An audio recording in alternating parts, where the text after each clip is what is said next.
3 months ago, I discovered a mod for The Last of Us called Project FEDRA, which turns Joel from worldwide beloved Papa Bear into a FEDRA Soldier. In that mod, you were sent out on one of 2 random missions to eliminate a set number of infected or hunters and collect items if the mission requires it. The reward for doing so are Ration Cards, which you can spend at the armory to get more guns and weaponry to use in more missions. It was a really cool discovery for me, so I made a video about it, and it ended up being the first of my videos to get noticed in the algorithm. Well, count me as a lucky star. A couple weeks ago, the developer of the mod Speclizer reached out to me to let me know that the mod was now available for The Last of Us 2. It's bigger, it's better, and more importantly, there's a puppy. That's right, ladies and gentle buddies, we're doing a sequel!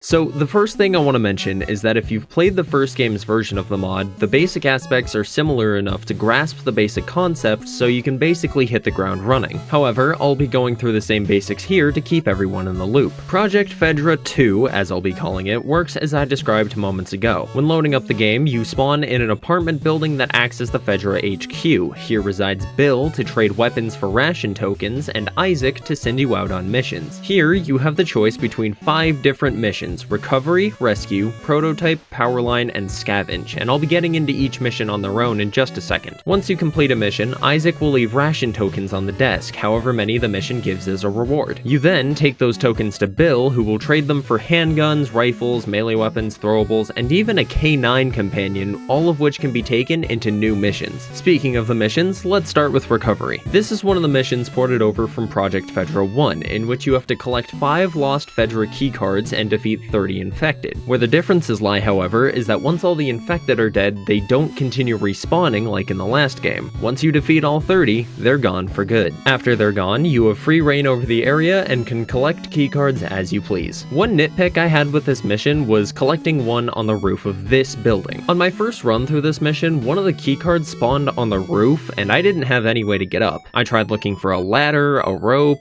anything that could get me up, but I couldn't find a good route, so at a loss, I reached out to Speclizer about this, and he told me that the way up was with the movable crates behind the building. There? Really? It does not look like you can get up here. Okay, so I got a problem with this. All this vine and shrubbery, it does not look like this is the intended way. It's kind of a finicky spot to get it in here. It looks like it's clipping into a lot of things.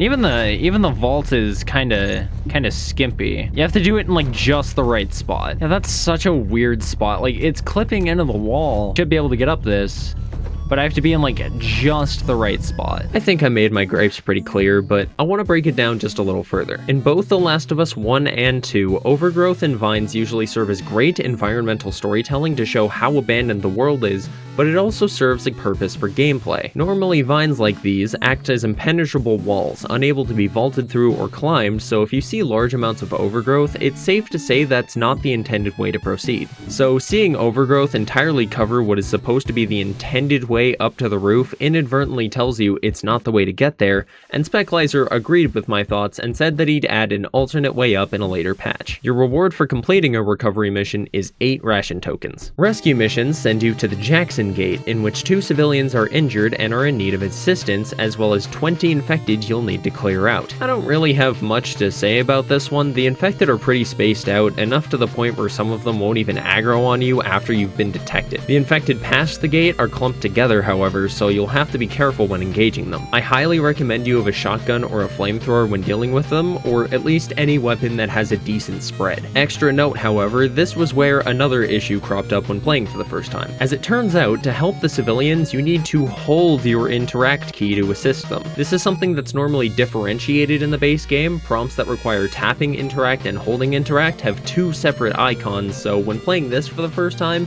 it never crossed my mind to try it. It was another thing that I brought up to Speclizer, to which he responded saying that no implementation of replacing the icon with the hold version would work, so it would have to do. Do keep in mind that this is also an issue that persists with the missions Powerline and Scavenge. It's a mild headache, but once you figure it out, the mission goes just fine. But aside from that, like I said, Not really much to say. It's an alright mission, all things considered, but I find it to be outclassed by the others. Your reward for beating this mission is 8 tokens. Speaking of other missions, Prototype is the best one in the mod, hands down. Located in a small park turned overgrown forest, your mission is to find a prototype golden weapon somewhere around the map and kill 100 infected. Seems like a pretty insurmountable task, until you grab the golden gun and realize...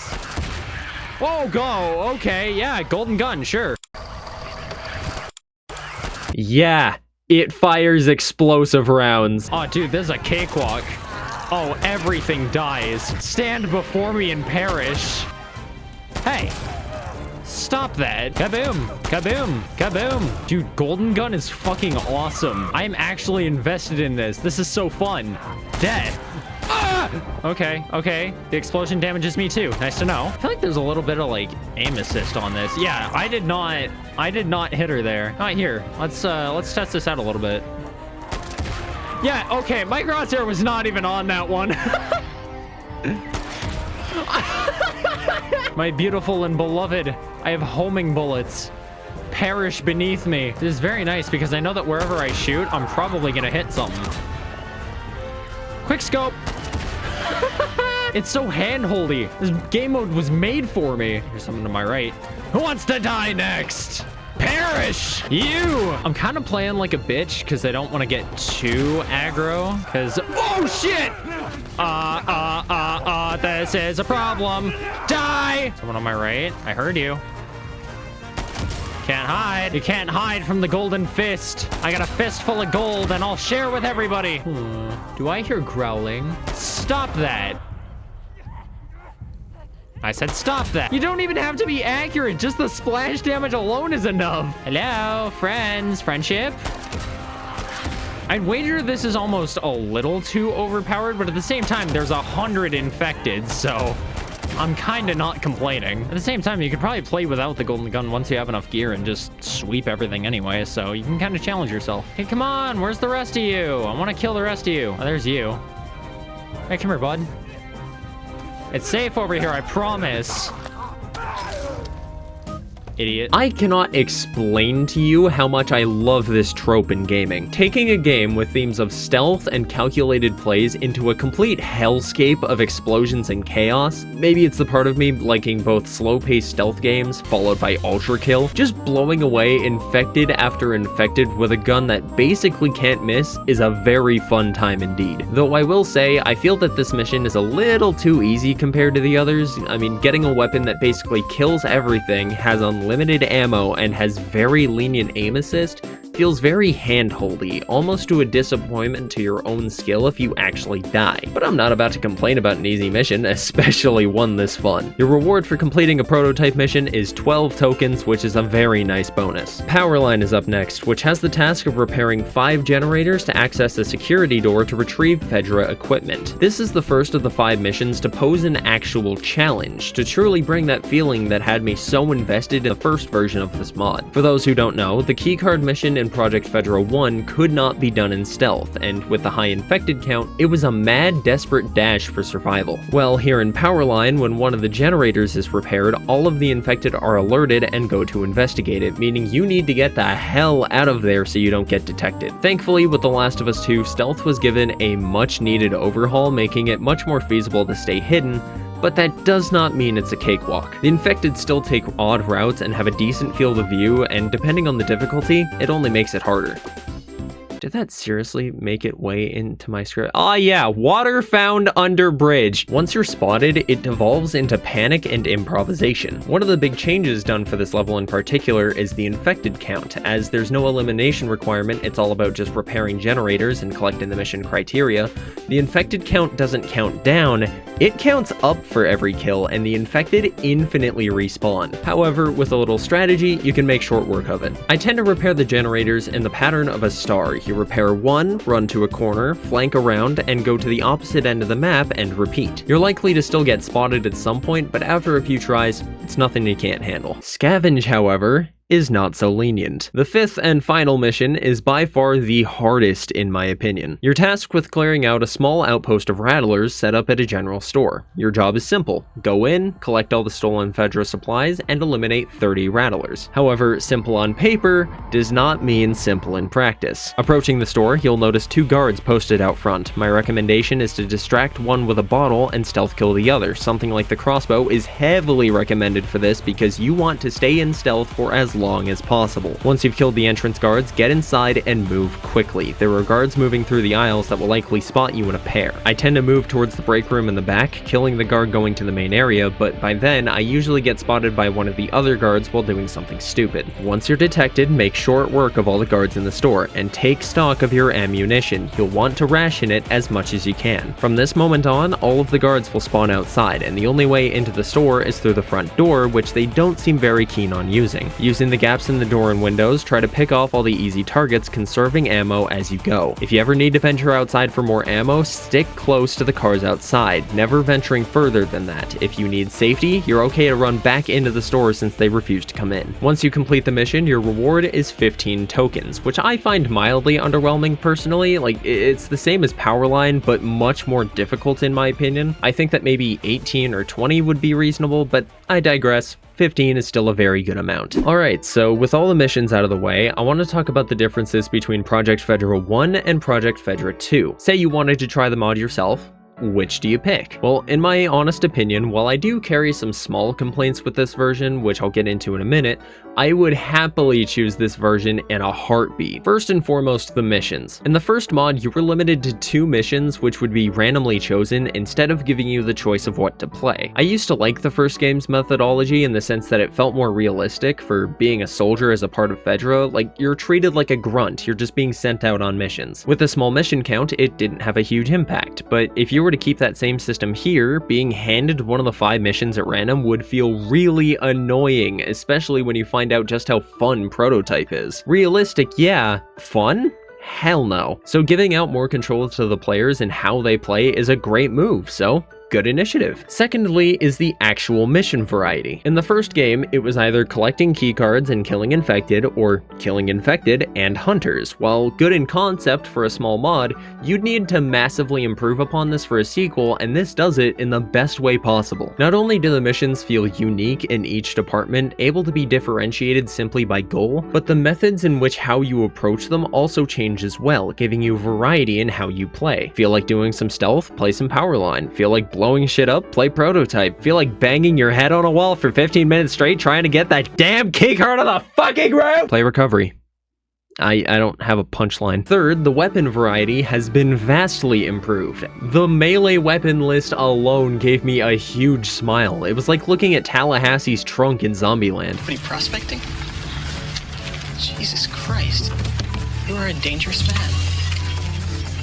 4. The fact that there's a main menu and a difficulty selector. It seems like such a small thing, but when a mod just kind of throws you into the game going, hey look, I have a cool game mode for you, it just feels like a mod and nothing else. Seeing a main menu when booting this up makes it feel like something that takes itself seriously, less of just a new way to play The Last of Us, and more like a complete new experience. As for the difficulty choice, when I booted up the first mod for the first time, I accidentally left the difficulty on Grounded from a prior playthrough of the game, and it carried that into the mod and didn't let me change it. I had to close the mod, open the actual game, re-choose the difficulty, reopen the mod, just to play it on moderate. Here, it's just open the game, choose difficulty, boom, you're playing. Oh my god, it's just such a nice quality of life thing. 5 goes towards generalized improvements that I suggested in my video, that being randomized spawn placements. As a quick refresher, in the Texas Outbreak mission, all 5 keycards that spawned always remained in the same places for each run, turning what could have been a panicked dash throughout the map looking for the spawns into a checklist of, hey, have I gotten this one yet? So for the recovery mission, all of the keycards spawn in different randomized locations, making it a challenge to find each one. And I say challenge very loosely, considering there's a giant E showing you where they are. But it wasn't just limited to the keycards either. The generators in Powerline are also randomized. However, with the outlines, you'd probably think that wouldn't matter, which in a sense is a very valid point. However, with the difficulty that comes with staying undetected and having to plan out a route ahead of time before going to each one, then I think it's a fair trade-off to give the player an edge. While it's sadly the only improvement that I suggested that got added, I'm still very happy with that addition. Again, more variety equals good. However, as much as I'm happy with this new and improved iteration of Project FEDRA, I do have some mild gripes with it. First, why is there a workbench in the FEDRA HQ? At first I was super excited to see it, as weapon improvements weren't a feature in the first version, and for this one, that has not changed. You can't interact with it in any way, and I can't find weapon parts in any of the 5 missions, and I'm sure this isn't an oversight and that there's a specific reason for this mechanic being absent, likely from an inability to implement it, but god, Speclizer, if you ever find a way, please, I'm begging you. Workbench! I can't interact with it, but workbench! I can upgrade weapons? Is that what I'm hearing? Oh, dude, I'm already so excited for this. Second, I was kinda disappointed at the removal of the hydroelectric plant being the HQ. Granted, I know there were some physics quirks with the foot soldiers there, but man, having this get turned into this feels like a total downgrade. The old base felt like it had more personality, with a market stall or two and foot soldier spanning the perimeter. Here, there's Bill and Isaac, and that's it. I also still stand by my statement that a horde invasion of the hydro plant would be a slam dunk of a mission, but honestly, with the mission variety that got added, it's not that big of a deal. Lastly is the interact issue I discussed earlier. I fully understand that this isn't something that can be fixed, as were the words spoken directly from the dev himself, but I could see a lot of new players getting turned off of this experience because of a lack of understanding. Say for instance, I didn't have a line of contact with Speclizer, I would have never known that I had to hold my interact key, and I probably would have gone on a full-blown rant about it in this video. So my recommendation would be to add a note somewhere in the game, perhaps in the introduction message when you open up the game, or the mission briefing where holding the interact key is required. But really, that's it. The gripes I have with this game, albeit limited, are things that I feel strongly about. In all seriousness, I don't mean to come off like I'm bashing the game or that I dislike it, because that is far from the truth. I love this mod. It helped spark my growth as a creator, and it was the first mod I'd ever played that reimagined the gameplay of a game that I've loved for 12 years now. But I feel that I need to be critical about how I feel because of how much I love this game. While I was making this video, I came across a creator named Postra who had revisited Bendy and the Ink Machine for a new and improved video of his, and in that video he made an addendum to a previous quote of his. It's okay to enjoy flawed media, but it's also good to be critical of media you love. This mod isn't flawed in my eyes, but the latter half still applies. I still see issues that could be improved upon, and for a game that I love dearly, I want to see it in its best form. I truly do. And if there's any way I can offer ideas or criticisms to help achieve that, I'll absolutely do my best. Transitioning out of that, before I end things off, I want to offer answers to a few questions that were on the video about the last version of this mod in the hopes of answering them in case they get asked here. First off, what are my specs? Or in other words, what are the hardware requirements? For the first mod, I was playing on an i5 96000, 16 gigs of RAM, and an AMD Ryzen 6600, which according to my limited research is the equivalent of an RTX 2060. Back then, I had to close basically everything on my computer just to run the game and record at the same time, so if you're not recording, it should run fine. In simpler terms, if your specs are able to run the base game, you should be able to run the mod with next to no issues. As of now, I'm rocking an Intel Ultra 7 265K, 32 gigs of RAM, and an RTX 5060 Ti, and it ran like a dream. I trust that it's the same case as the first game, where if you can run the base game, the mod should have no issue. Second, I got a couple comments about the mod being behind a paywall that I want to address. I know that the concept of having to pay for a mod in this day and age doesn't sound worth it considering how much modded content is available for free, but I want you to consider a couple things. First off is the amount of content. There's a good amount of missions compared to the first version, and many improvements have been made. Through unlocking weapons, or even just trying to beat Scavenge once, you'll get some solid playtime out of it. Also consider that Speclizer has it available on Patreon, which if you became a member for the mod and immediately dipped out of it like I did the first time, you could still get your hands on the other mods that Speclizer has made, like Endure Survival Arrival, which serves as a no-return mod for the first game, as well as character mods for The Last of Us 1, and much more. So by becoming a member, not only are you getting access to Project FEDRA, but you're getting access to all of the other cool stuff that Speclizer has made, which is amazing. You're not only supporting a creator who makes cool stuff, but you would be able to play all of that cool stuff. I quantify it in the same realm as buying a DLC for the game, only this is just an unofficial DLC. If you're not cool with shelling out money for a mod, that's totally fine. That's your prerogative, it's your money at the end of the day, but don't go out in my comments wishing people would pirate it so you get it for free. Save that shit for bigger companies like Nintendo and Ubisoft, not smaller creators. Anyways, that's about it. I'd like to once again give a big thank you to Speclizer for giving me another chance to talk about and showcase this. I cannot appreciate you enough. Links to all his stuff will be in the description, as are the links to my Discord, where I post weekly updates on video progress. Thank you to my board of directors, Blue Pizza and Joja. I appreciate your generosity more than I could ever express, and I'll see you guys later this month for another video. Bye!